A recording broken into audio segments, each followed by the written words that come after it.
Dijimos que en Lucas 15 hay una pregunta, ¿verdad? Que se hacían los fariseos. ¿Cómo el Señor Jesucristo hacía esto? Vea lo que dice el versículo 2. Y los fariseos y los escribas murmuraban diciendo: este a los pecadores recibe y con ellos come. Así que la pregunta de ellos es: ¿cómo este hombre que dice ser el Hijo de Dios puede ser que se junte con gente tan pecadora? Y no solamente es que los pecadores lo siguen, sino que comen con él. Esto es una barbaridad. Estaban consternados. Entonces el Señor Jesús, para responder su duda, va a usar no una respuesta, les va a responder como 4 veces, por diferentes formas. Ya una, como les decía antes, la vimos, ¿verdad? La parábola de la oveja perdida. Ahora vamos a entrar en el versículo 11 a una parábola que se titula del hijo pródigo. Todos los puntos que vamos a ver en la parábola del hijo pródigo tienen la particularidad que empiezan con P. Vamos a ver si alguien los recuerda todos al final. Todos empiezan con P, ¿verdad? Entonces vamos a ir revisando qué fue lo que pasó. Y lo primero que vamos a ver es la petición del hijo pródigo. La petición en este momento no era pródigo. En este momento se le conoce como el hijo menor. Nada más, ese es el nombre que él tiene. El hijo menor. Y el hijo menor tiene una idea entre ceja y ceja. Se le ocurrió algo. Quizás lo venía masticando desde hacía tiempo, ¿verdad? Pero no lo había externado, no lo había dicho. Solamente era un anhelo en su corazón. Pero llegó el momento de hacerlo ver. ¿Ok? Entonces, alguien que me lea los versículos 11 y 12. También dijo: un hombre tenía 2 hijos, y el menor de ellos dijo a su padre: Padre, dame la parte de los bienes que me corresponde. Y le repartió los bienes. Aquí hay 2 cosas que son muy importantes de poder ver. Primero, la herencia era diferente para un hijo mayor que para un hijo menor. El hijo mayor tenía una mayor herencia, una herencia escogida, por ser el mayor, ¿verdad? De ahí el pecado tan grande de Esaú. No sé si recuerdan la historia de estos gemelos, ¿verdad? Que Esaú menospreció la primogenitura, es decir, el haber nacido de primero. Y con ello estaba menospreciando también una parte importante de su herencia. De hecho, dice la palabra de Dios que lo cambió por un plato de lentejas, ¿verdad? Y la Biblia lo llama profano por eso, ¿verdad? Lo llama profano. Pero aquí el hijo menor dice: danos la parte de la herencia que nos corresponde. Lo siguiente que quiero que vea es que normalmente una herencia se da ¿cuándo? Cuando la persona muere, ¿verdad? Pero este muchachito dice: no, yo la quiero ya. Yo la quiero ya, ¿verdad? ¿Quién sabe? Porque la Biblia no nos lo dice cómo fue que funcionó el asunto, pero podemos imaginarlo, ¿no? El muchacho todo el tiempo pidiendo su parte de la herencia: mire papi, yo no soy igual, yo quiero hacer mi propio negocio, yo quiero ir por aquí, quiero recorrer el mundo. ¿Quién sabe, verdad? Pero la cuestión es que el papá accedió. Y en ese acceder ocurrió algo que está al final del versículo 12. Dice: les repartió los bienes. ¿Puso atención a eso? ¿Quiénes recibieron bienes? Los dos. Los dos tuvieron su parte, ¿verdad? Claro, la manera en que los dos la administraron fue muy diferente. No pierda eso de vista. Es decir, del hermano mayor sabemos que siguió trabajando con su papá, puesto que cuando él regresa, lo vamos a ver más adelante, dice que él venía del campo donde estaba trabajando, ¿verdad? Del hermano menor tenemos noticias funestas de qué hizo con la herencia. Ahora, el hermano mayor tal vez dijo: bueno, ya se adelantó, guardemos la plata, tengámosla por ahí, ¿verdad? Para el futuro. Yo aquí estoy bien, entonces sigo ayudando a mi papá y no hay problema. Entonces la petición del hijo pródigo nos resulta una petición extraña. Pero si lo medimos en 2 niveles diferentes, esta historia tiene 2 enfoques diferentes y yo quiero que lo tengamos en cuenta desde que empezamos. Una, el enfoque de la persona que, conociendo al Señor Jesucristo, ha dejado atrás su conocimiento del Padre y se ha ido, se ha descarriado. Entonces diríamos que es un hijo descarriado. Eso es un enfoque. El otro enfoque es el de la persona que nunca ha conocido al Señor Jesucristo, pero mantiene una relación con Dios. ¿En qué sentido? En el sentido que sigue siendo una criatura de Dios. Dios le hizo, no se hizo solo, ¿verdad? Entonces, desde esa óptica es la persona que nunca se ha acercado a Dios y que puede encontrar si se le acerca. Entonces, desde esas dos ópticas vamos a abordar esta historia. La petición, entonces, vista así, resulta extraña, porque con el Padre se supone que estamos bien. ¿Por qué habríamos de querer otra cosa? Pero es lo que pasa con nosotros los seres humanos, ¿verdad? De repente se nos ocurren ideas de cosas que podríamos hacer. Las vestimos de cosas muy buenas, pero al final terminan muy mal, ¿verdad? Vamos a seguir leyendo. Esa es la petición, ¿verdad? Pero vean ahora, en el versículo 13 nos habla ahora de la partida. La petición fue lo primero, pero ahora es la partida. Es decir, no solamente hay un interés de recibir el dinero, sino que hay un interés de irse. ¿Quién me lee el versículo 13? No muchos días después, juntándolo todo el hijo menor, se fue lejos a una provincia apartada, y allí desperdició sus bienes viviendo perdidamente. ¿Qué le parece? Es decir, se esperó un ratito. Tal vez era un tiempito para medir qué iba a hacer, ¿verdad? Para ser aconsejado acerca de dónde podría irse. Lo cierto del caso es que escogió un lugar lejano. ¿Por qué escogería un lugar lejano? Para cortar con toda relación. Para cortar con toda relación. ¿Por qué más? ¿Por qué cree usted que escogió un lugar lejano? Para que nadie, o sea, para no dar cuentas a nadie. Para no darle cuentas a nadie. Para que O sea, tampoco el papá supiera lo que está haciendo, entonces no lo va a hacer sentirse triste. exacto. Nadie lo conocía. Nadie lo Nadie conocía. al pueblo lo podía acusar. Podríamos decir que él estaba en su cabeza haciendo planes.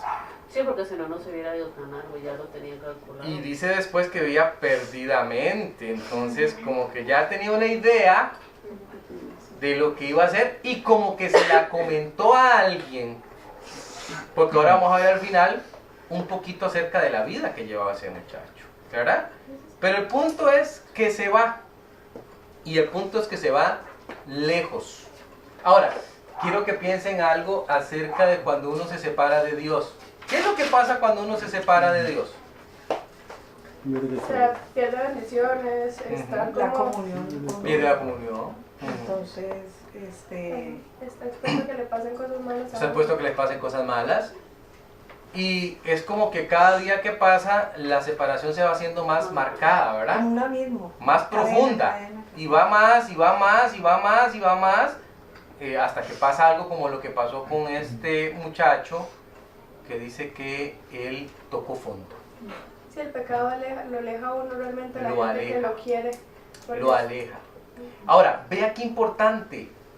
Es que no podemos hacer nada si estamos separados de Dios, ¿verdad? Nada. Entonces, no solamente tenemos la petición, sino que tenemos la partida. ¿Qué habrá pasado con el papá? ¿Cómo se habrá sentido? Muy posiblemente el papá se sintió triste, porque también le garantizo que no era un secreto para el papá las cosas que él podía ir a hacer. Imaginamos al padre aconsejándole, cuidado hijo, tal vez hasta diciéndole, no tiene que llevarse todo el dinero, llévese solo una parte, usted sabe que aquí está su casa, usted puede regresar cuando quiera, quién sabe, tantas cosas que le pudo haber dicho, pero la cuestión es que el muchacho se fue. Se fue. Y eso nos recuerda cómo somos nosotros a veces de testarudos cuando se nos mete algo en la cabeza y vamos contra Dios. Veamos ahora en el versículo 14, nos va a hablar otra cosa. Ahora nos va a hablar del pecado del hijo pródigo. No solo había una petición, no solo había una partida, había pecado, ¿verdad? Veamos ese pecado. ¿Quién me lee el 14? Cuando todo lo hubo malgastado, vino una gran hambre en aquella provincia y comenzó él a pasar necesidad. Ok, vean qué importante. Todo lo hubo Malgastado. malgastado. Y el versículo anterior nos dice por qué le llama la Biblia malgastar. Porque dice que vivía Perdidamente. perdidamente. Wow, esa sí que es una palabra dura, ¿no le parece? Ay, sí. Perdidamente, es decir, vivía en una forma total y absolutamente inadecuada, ¿verdad? Es como que se había desviado del camino. Lo bueno que se le enseñó lo había dejado atrás, lo desechó. Todo lo dejó atrás. Y ahora estaba habituado a una vida de pecado. ¿Qué nos podemos imaginar nosotros del padre y de la familia del padre? Nos podemos imaginar que recibían noticias, porque las noticias malas duelan, ¿verdad? Entonces nos imaginamos, en aquel entonces no era como hoy día, que hay tanta tecnología, pero siempre están las personas que van de pueblo en pueblo vendiendo cosas, movilizando bienes y servicios. Y de repente llegaban a la casa del Señor y él decía, ¿de dónde viene usted? De un pueblo allá, ahí me topé a su hijo. Ahí me topé a su hijo. Y tal vez se preguntaba, ¿y cómo está? No está bien. No está bien, anda en esto, anda haciendo estas cosas, anda viviendo perdidamente. ¿Cómo cree usted que tenía el corazón ese papá? Tristísimo. Triste. ¿Y cómo cree usted que estaba el corazón del hermano mayor? También triste. Triste, enojado, molesto. Sí. Está dejando a la familia en mal.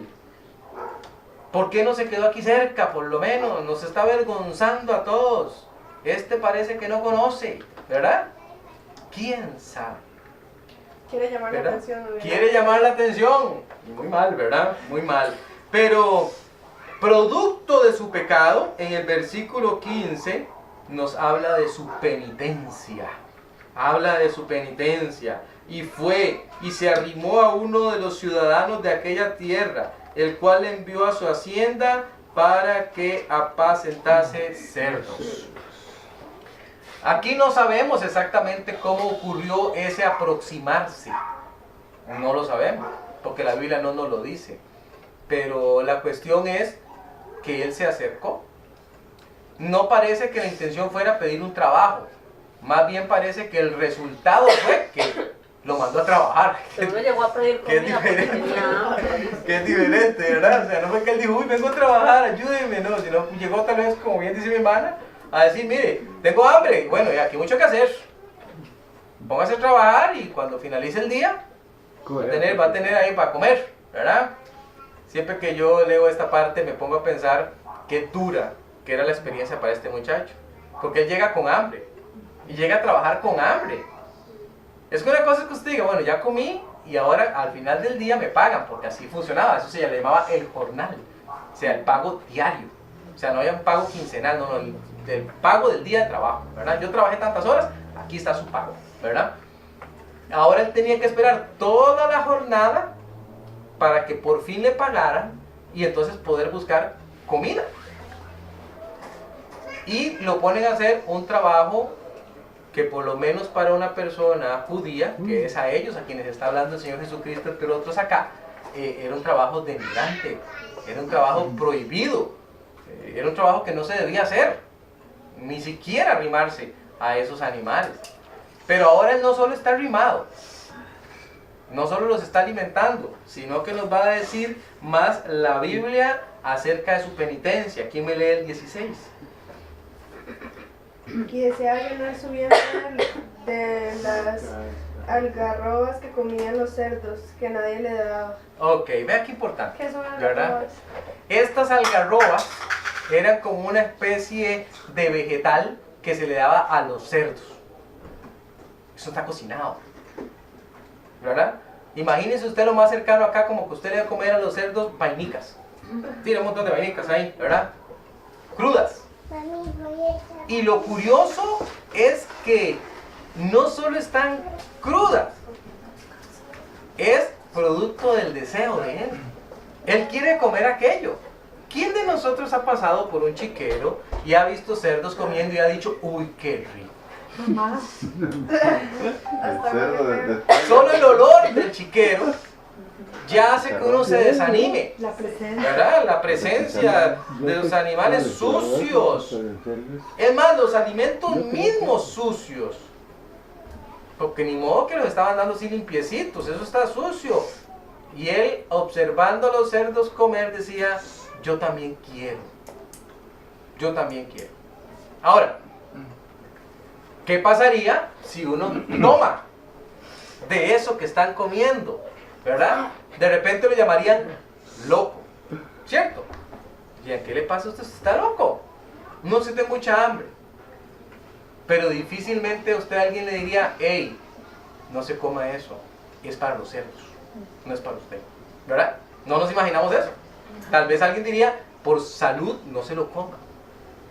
Pero cuando usted está en un chiquero y usted se da cuenta que usted vale menos que un cerdo, entonces se empieza a dar cuenta de que algo anda mal. ¿Verdad?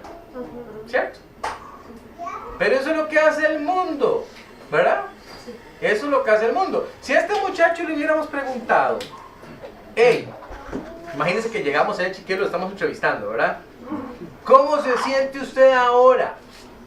Y le ponemos el micrófono. ¿Se imaginó usted llegar a estar así como está ahorita? No se pudo haber imaginado eso. Pero así funciona cuando se hacen escogencias equivocadas y se toman decisiones erradas. Cada decisión abre nuevas decisiones que conducen a destinos a veces inciertos. Y eso es lo que estaba pasando con este muchacho. Una decisión fue empujando a otra, a otra, a otra, hasta que apareció en un chiquero, sin derecho a comer lo que los cerdos comían. Mientras tanto, en otro espacio está el padre. Nos imaginamos al padre orando, clamando, clamando por su hijo, clamando. Y ese clamor fue escuchado por lo que viene después. Por lo que viene después. Dice la Biblia en el versículo 17, aquí está el percibir.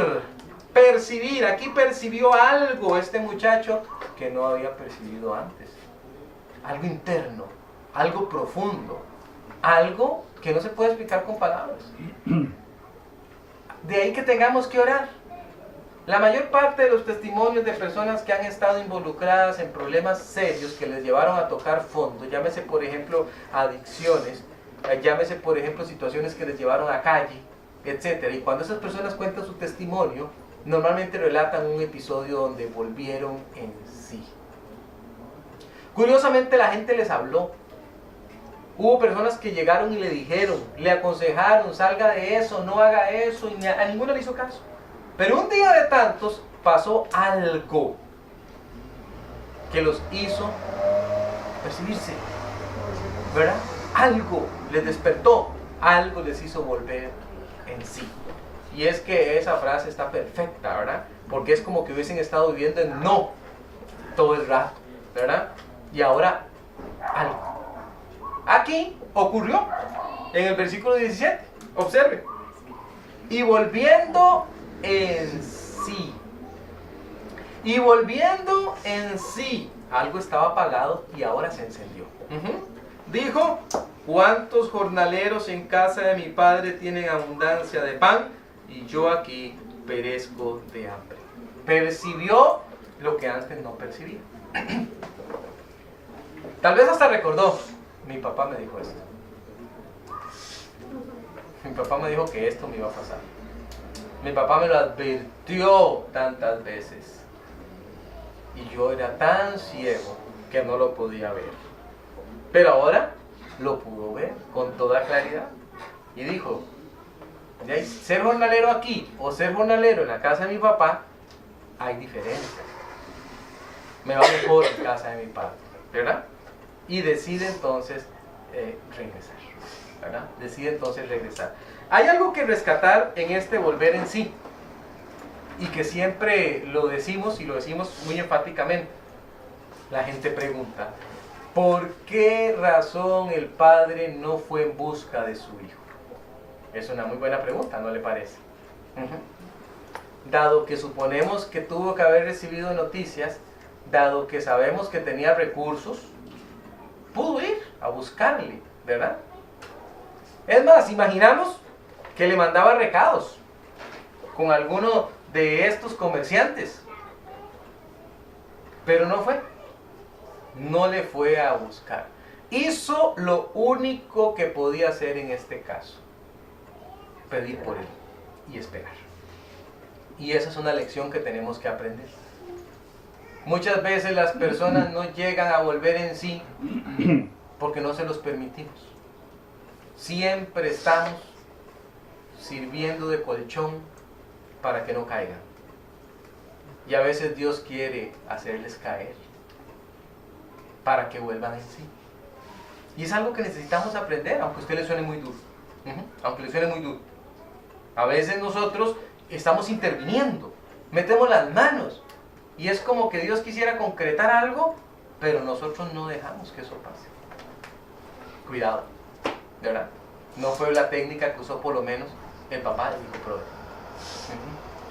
Sigamos leyendo, ¿verdad? Después de esto, dice la palabra de Dios, alguien que me lea el versículo 18 y 19. Ahora viene el plan. Ahora hay otro plan. ¿Se acuerda que este muchacho funciona por planes, verdad? En el primero, cuando partió, iba con bandera en popa, ¿verdad? Bien lleno de plata. Y ahora viene andrajoso, sucio, maloliente, con hambre y sin dinero. Pero aún así, él dice: necesito hacer un plan. Vamos a ver qué es el plan. Alguien que no haya leído, que me lea el 18.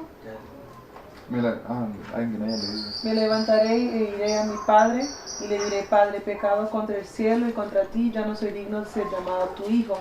Hazme como uno de tus jornaleros. Ok. Aquí hay algo importante. Hay algo importante. No importa lo que nosotros podamos pensar respecto a una persona que está mal. El camino de regreso siempre es el mismo. El plan siempre funciona igual. ¿Qué más da si se trata de alguien que viene levantándose de lo más profundo o de alguien que ha entrado en sí momentos antes? No importa. No importa. Lo único que importa es arrepentirse. Nada menos que el arrepentimiento hará la diferencia. Nada. Arrepentirse significa dar vuelta del camino que yo seguía y tomar otro totalmente diferente. Y decir: voy a tomar la senda correcta. Y eso es lo que él está diciendo. Él está diciendo: lo primero que haré al llegar a mi padre es reconocer que he pecado. Reconocer que lo que hice estuvo mal. Reconocer que esa es la única vía para restablecer mi relación con mi padre. Y eso es muy importante, porque volvemos a lo mismo. A veces uno puede observar personas que aún en el lecho mismo de su caída, en lo profundo donde han descendido, mantienen intacto su orgullo, y lo que menos hay es deseos de arrepentimiento y humildad. Es como que si pensara uno que ya no pueden cavar más hondo, pero quieren seguir cavando. Y a veces cometemos el error. Eso pasa, por ejemplo, con las personas que están en vicios. A veces nosotros queremos ayudarles y no funciona así. La persona debe reconocerse a sí misma como una persona que tiene un problema de pecado y debe querer resolverlo. Si no, no va a pasar, ¿verdad? Le podemos hacer todas las porras, ¿verdad? Pero no va a pasar. Vea que todo esto que le está pasando al hijo pródigo le pasa en la intimidad de su soledad con Dios. Nadie más está ahí, ¿verdad? Y Dios está tratando con él directamente, con él. Así que él hace planes. Y en el versículo 20 vemos algo que yo titulé el privilegio. Aquí hay un privilegio. El hijo hizo planes de regreso, pero aquí hay un privilegio que yo quiero que usted pueda notar. Y levantándose, vino a su padre, y cuando aún estaba lejos, lo vio su padre y fue movido a misericordia y corrió y se echó sobre su cuello y le besó. Y el hijo le dijo, el hijo ejecuta el plan, ¿verdad? Padre, he pecado contra el cielo y contra ti, y ya no soy digno de ser llamado tu hijo. ¿Qué es el privilegio? El privilegio de saberse uno objeto del amor del Padre. Eso es un privilegio. Y eso tenemos que entenderlo. Yo no hice las reglas, las hizo Dios. Así que yo no soy el que marca cuándo Dios debe dejar de amar. Yo no soy el que dice, esta persona ya se equivocó demasiadas veces. Esto que hizo ahora sí es cierto, que ya no. ¿Verdad? ¿Quién soy yo para hacer eso? Nadie. Nadie. O sea, es un privilegio enorme el que tenemos de sabernos objetos del amor de Dios. Y eso fue lo que experimentó este muchacho, ¿verdad? Él dijo, ya viene la reprimenda, ya viene el sermón, ya viene, bueno, quién sabe. Es más, estoy tan andrajoso que fijo me manda primero a bañarme y me dice que más tarde hablamos, ¿verdad? Era lo mismo. Pero no es eso lo que pasa. Si usted se fija, dice la Biblia que él le abraza, dice que se echa sobre su cuello, dice que le besa y dice que algo adentro de él se movió. Misericordia. Misericordia. Y esa misericordia le mueve a amar más allá. Entonces, es un privilegio. Nunca olvide eso. Es un privilegio. Ahora sigamos leyendo. Pero el padre dijo a sus siervos, sacad el mejor vestido y vestidle. ¿De quién era el vestido? Del Padre. Sacad el mejor, ¿de quién? Del otro hermano. Del otro hermano. El mejor vestido del padre que le había cuidado uno para él cuando regresara tal vez. No lo sabemos, pero tenía algo para ponerle. Y parece que era urgente ponerle. Perdón, y algo especial. Y algo Sí, especial, el porque mejor, dice sí. el mejor, ¿verdad? ¿Se lo merece el muchacho? No. No, él no merece, ¿verdad? Si nosotros estuviéramos ahí viendo la acción, quizás hacemos así, no se lo merece, ¿verdad? Pero ¿Verdad? perdón, yo que tengo varios hijos, ¿verdad? Y cuando uno pasa por esa experiencia de sentirse que ya no escucha, que ya,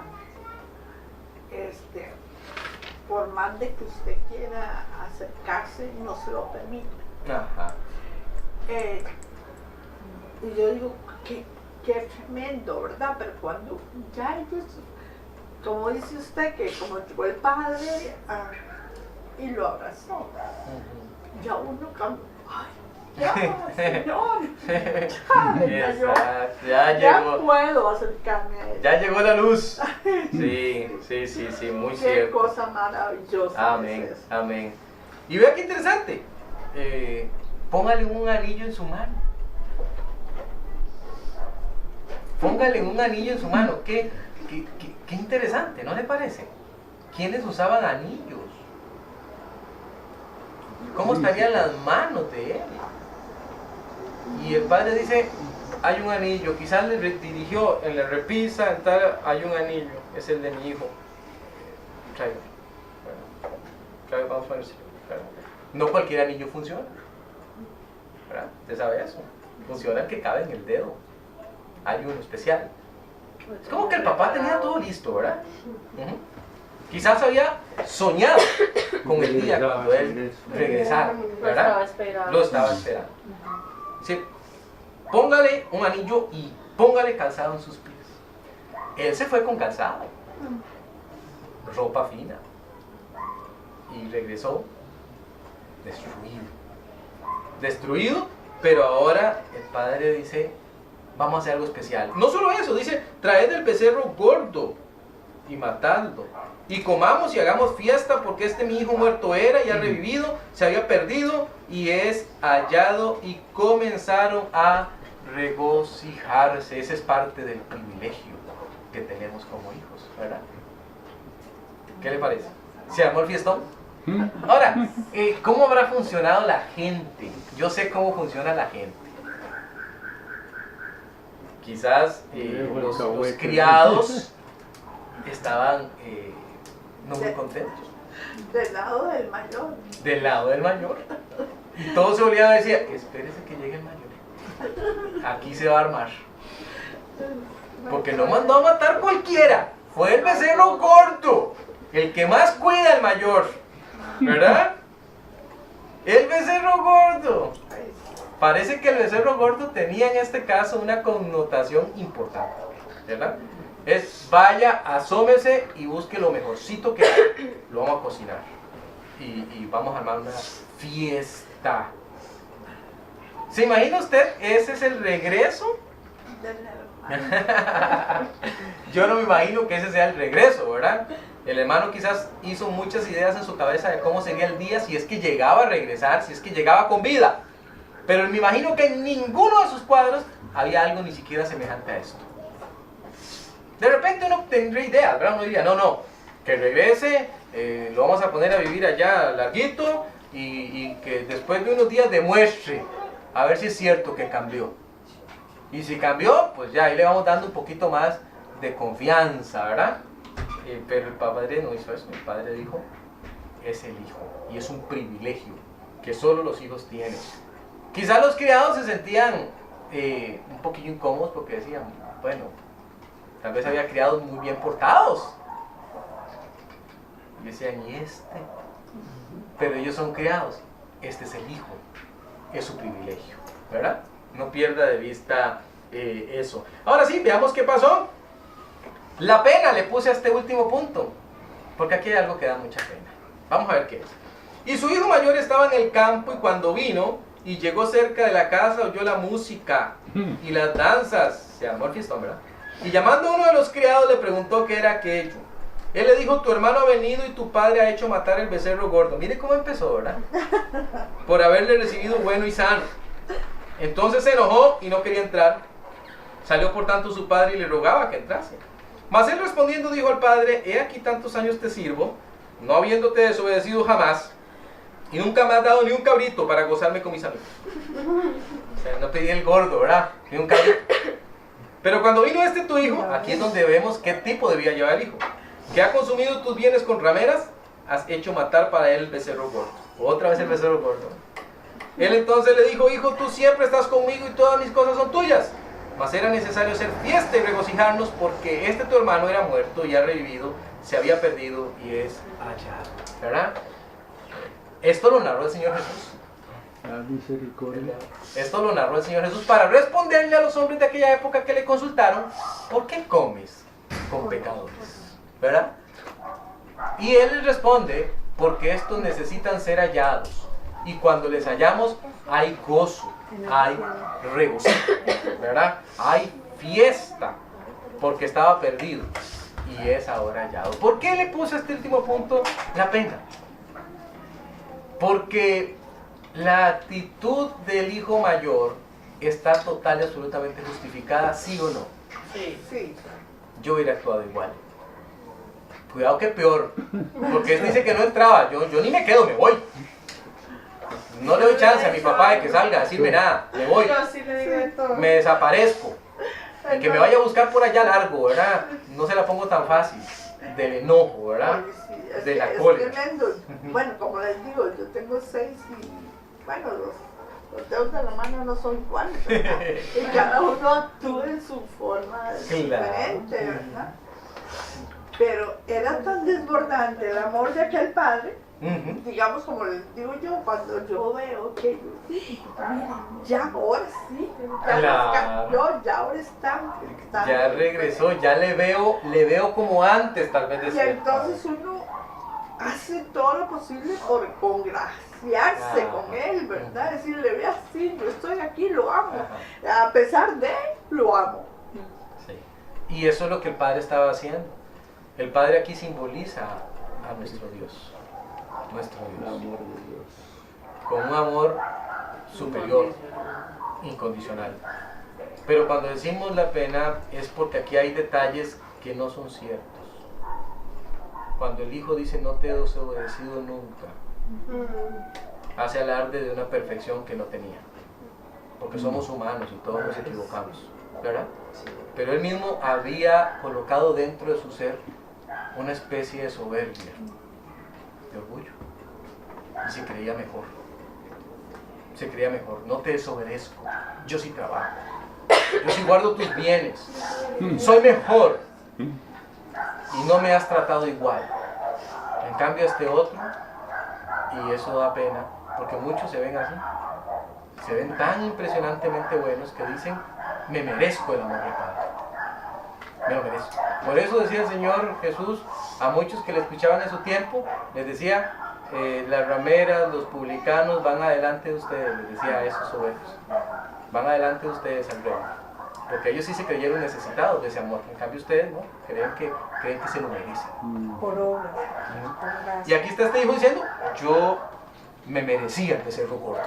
Y usted lo mató para celebrar la venida de este mal hijo. ¿Verdad? Qué tremendo. Qué tremendo. Amén. Bueno, ¿quién pudo hacer todas las P? ¿Las guardaron? Escritas. Escrito se vale, escrito se vale. Yo creo que ¿verdad? Pero escritas, pero no, de verdad no vamos a hacer. Yo tengo petición, partido, pecado, Pena, penitencia, del cielo. plan ¿Cuál es la última? y privilegio y pena. Muy bien. ¿Cuál es la última? Privilegio y pena. Muy bien, ¿verdad? Vean todas las P's que nos encontramos ahí para identificarnos. Una historia bellísima de la palabra del Señor que nos tiene que animar a saber que aún en los momentos más oscuros de nuestro transitar, Dios está con nosotros. Amén. Nunca pierda eso de vista.